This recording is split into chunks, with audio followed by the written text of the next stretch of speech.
Luin eilen Hesarin juttua siitä, minkälaisilla tavoilla suomalaiset osoittaa rakkautta lähimmille ihmisilleen.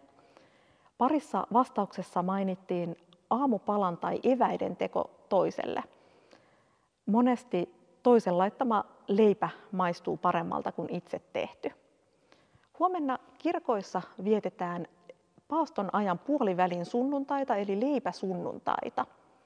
Eli ollaan vähän samojen teemojen äärellä. Jeesus osoittaa rakkautta antamalla itsensä meille elämän leiväksi. Paaston aikana keskitytään elämän tärkeimpiin asioihin. Me saadaan kääntyä Jumalan puoleen silloin, kun me kaivataan hengellistä ravintoa, vaikka rakkautta, armoa, toivoa tai lohtua.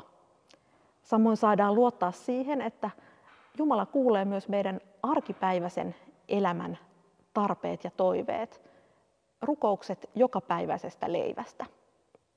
Paaston aikana tai muutenkaan kristityn elämässä ei ole tarkoitus keskittyä pärjäämään omillaan, vaan enemmänkin varsinkin paaston aikana tehdä tilaa nähdä Jumalan antamia hengellisiä ja ihan arkisia lahjoja.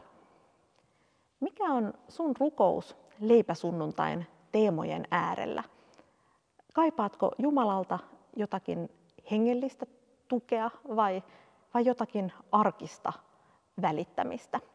Huomenna taas ympäri Lohjaa keräännytään yhdessä messuihin rukoilemaan myös meidän jokapäiväisen leivän tähden. Täällä Nummen kirkossa palvelee pastori Anu Suikkanen ja Pyhän Laurin kirkossa taas vietetään herännäisen perinteen mukaista veisuumessua.